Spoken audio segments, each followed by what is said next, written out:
જાય, તમારું મન એના પ્રત્યે ન લાગતું હોય ત્યારે લાખ સારા કામ કરે છતાં પણ તમને એના કોઈ સદગુણ ન દેખાય. આ દુનિયાનો નિયમ છે. કદાચ દીકરા દીકરીઓ પોતાની જાતે પાત્ર જોઈ લે, નક્કી કરી લે ચાલો ભાઈ મને આ ગમે છે, પણ અંતિમ નિર્ધાર, અંતિમ પરિણામ તો પોતાના વાલીઓ પર છોડજો. તમારા વાલી જ્યારે હા પાડશે કે ના પાડશે, તમને અત્યંત ગમતું પાત્ર હોય ને તમારા મા બાપ ના પાડે તો સમજી જાજો કે મારા મા બાપ ના એટલા માટે પાડતા હશે કે એ મને દુઃખી જોવા નથી માગતા, એટલા માટે. કદાચ તમને એમ થાય કે મારા મા બાપે મારું ન હાલવા દીધું, તમારું ન હાલવા દીધું એવું નથી. એણે કાંઈક જોયું છે જે તમને નથી દેખાયું એનામાં. એને જે મળ્યું છે તમને નથી મળ્યું, અને એ વાતને લઈને તમારું જીવન બરબાદ ન થાય એટલા માટે થઈને મા બાપ તમને ના પાડતા હશે, વડીલો ના પાડતા હશે. માટે મારી પ્રાર્થના છે, તમારા મા બાપ જે નિર્ણય કરે એ નિર્ણયમાં આગળ વધજો. જિંદગીમાં કોઈ દી દુઃખી નહીં થાવ તમે, ક્યારેય દુઃખી નહીં થાવ.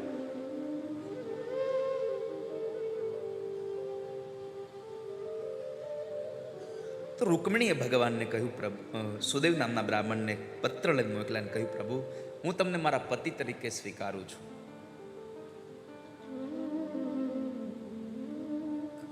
કાત્વા મુકુંદ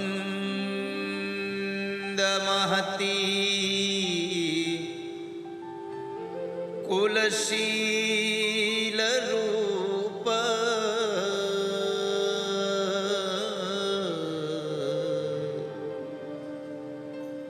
વિદ્યાવયો દ્રવિણધામભિરાત્મતુલ્યમ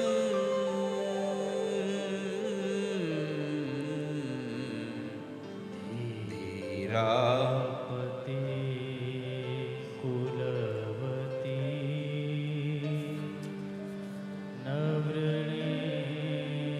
કથા કીર્તનમાં 103 પેજ નંબર.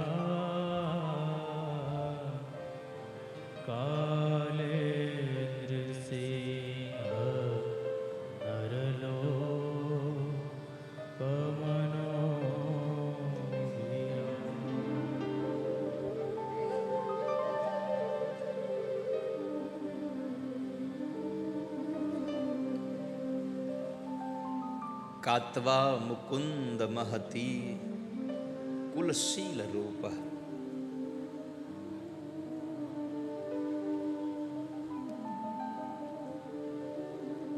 પ્રભુ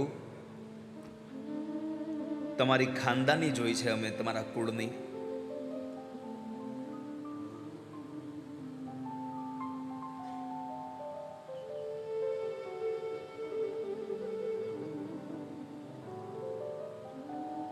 તમારું ચારિત્ર્ય જોયું છે અમે. સૌથી મોંઘું ઘરેણું કોઈ હોય તો ચારિત્ર્ય છે. તમારા ગળા ઉપર, તમારા અંગ ઉપર કરોડો રૂપિયાના ઘરેણા પડ્યા હોય, તમે હીરાથી જડેલા, પણ ચારિત્ર્ય સારું નહીં હોય તો તમારી કોઈ કિંમત નહીં થાય. અને તમારા અંગ ઉપર એક ઘરેણું નથી પહેર્યું, પણ તમારું ચારિત્ર્ય જો સારું હશે તો દુનિયા તમને સારી નજરેથી બોલાવતી થશે. ચારિત્ર્યનું ઘરેણું ખૂબ સારું છે.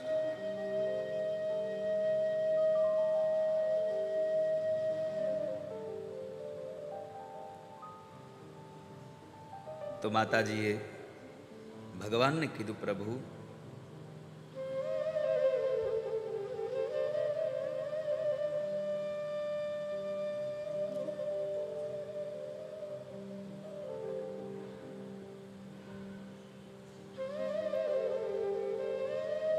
હું તમને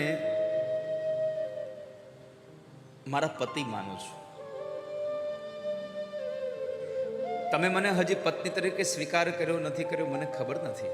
સંબંધ મારો એક તરફી છે.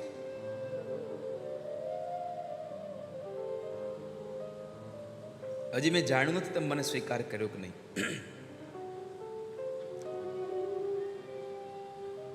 પણ મેં તમને મારા પતિ માન્યા છે.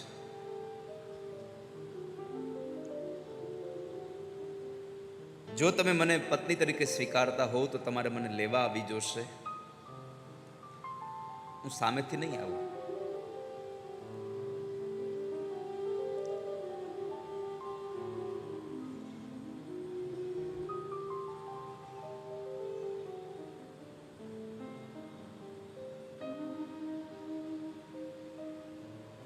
હું સામેથી નહીં આવું.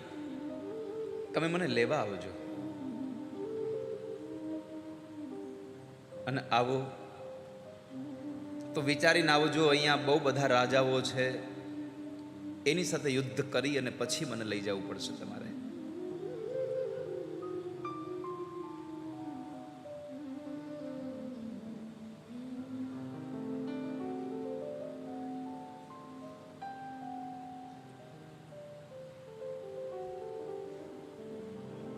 તમે ભગવાનને કહી શકો ક્યારેક તમે મને લેવા આવજો.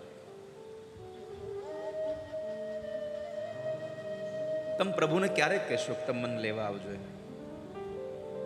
કે જ્યારે તમે કંઈક સારું કામ કર્યું હોય, સત્કર્મ કર્યું હોય. પૂર્તેષ્ટદત્ત નિયમ વ્રતદેવ વિપ્ર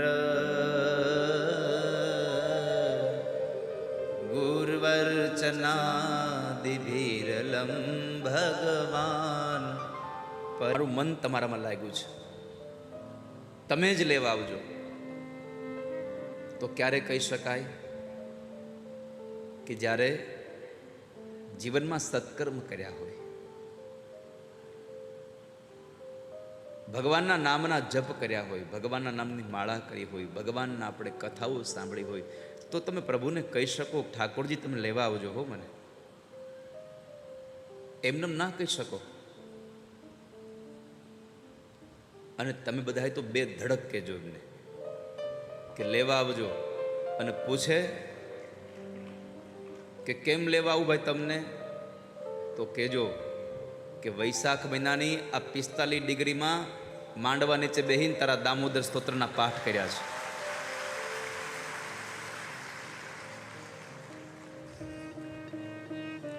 એસીમાં બેહીને પાઠ નથી કર્યા, તડકામાં તાપમાં તપીને તારા પાઠ કર્યા છે, તારી કથા સાંભળી છે.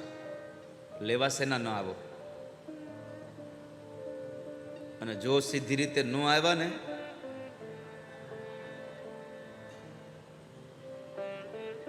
તો પછી લાકડી લેવી પડશે.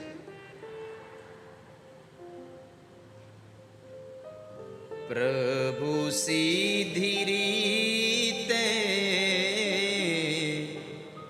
સામન આવો,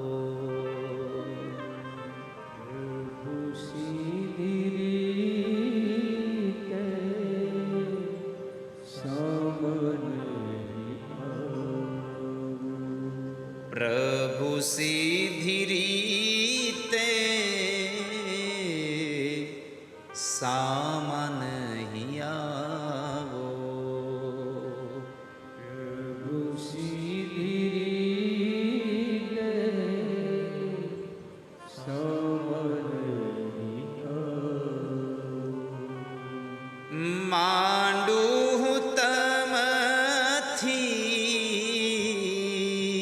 અમારે સુરેશભાઈ પટેલ વિશ્વમિયા ફાઉન્ડેશન સાથે વિષ્ણુભાઈ રકનપુર,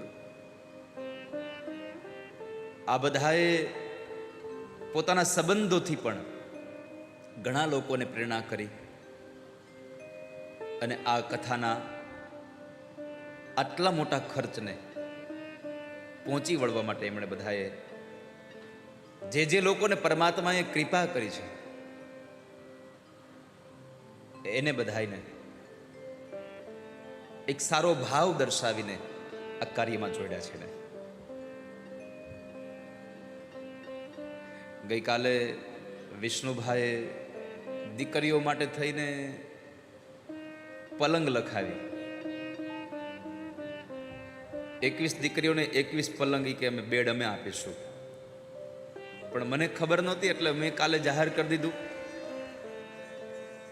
પછી યાદીમાં જોયું તો બેડ તો આવી ગયા હતા. એટલે મેં આજ સવારે એમને ફોન કર્યો સુરેશભાઈ, કે મેં કીધું વિષ્ણુભાઈ બેડ આવી ગયા છે, તમે કંઈક બીજું કંઈક સ્વીકારશો? મને કે તમને જે સારું લાગે મને કહો. મેં કીધું તમે આ લખાયું છે એના કરતાં થોડુંક વધારે કંઈક બજેટ છે, થોડોક આંકડો આઘો જાય છે, તો મને કે જે થાય એ બોલો ને, શું કહેશો? મેં કીધું વાસણો બાકી રહ્યા છે. મને કે ભલે થાય, 5 લાખ હું આપી દઈશ, વાસણો દીકરીઓ મારા તરફથી આપી દેજો. પુરાતના વાસણો જેટલા પણ જોઈએ દીકરીઓને, ચમચીથી લઈ અને જે કાંઈ જોઈએ એ બધા જ વાસણોના એ બેડ એમણે, એમાં મારા એકમાત્ર ફોનથી એમણે બેડનું દાન હતું એ નીકાળી અને આજે એમણે વાસણનું દાન કર્યું છે. એકવાર તાળીઓના નાદથી એને વધાવીએ. સાથે વિશ્વ ઉમિયા ફાઉન્ડેશનમાંથી અમારે નીરુબેન રસિકભાઈ પટેલ, એમના તરફથી 21 દીકરીઓને ચાંદીના જુડાને, હે ને, આમાં ચૂડા લખ્યું એટલે એ ચૂડા ને કે જુડા, હા,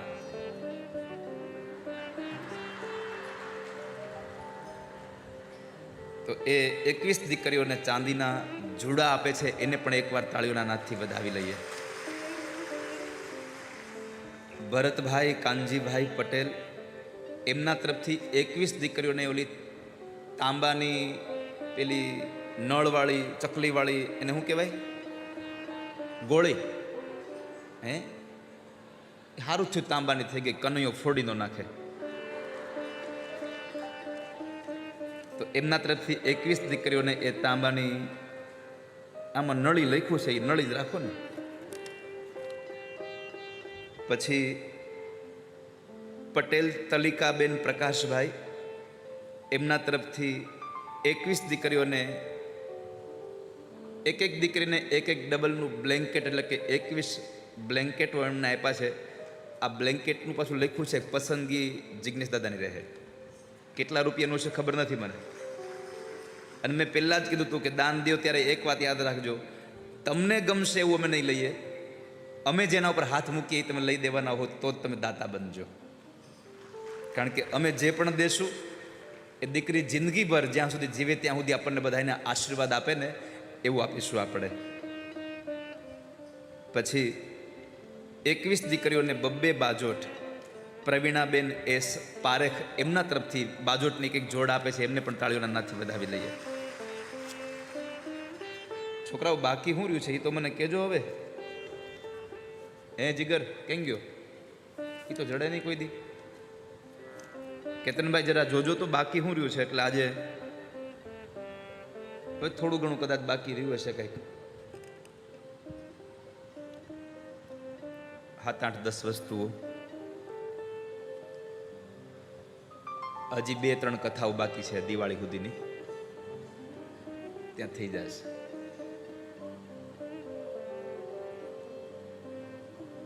હજી ઓલો બાથરૂમ સેટ એક હતો, આજ મને કંઈક યાદી તો હતી મારી પાસે. યાદી હોય તો છોકરાઓ મને મોકલાવો ને, એક યાદી કરીને મને લખીને દો ને.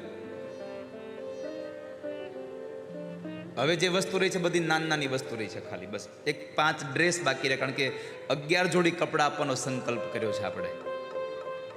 5 સાડી, 5 ડ્રેસ અને 1 પાનેતર, 11 જોડી કપડાં સાથે દીકરીને આપણે સાસરે મોકલીશું.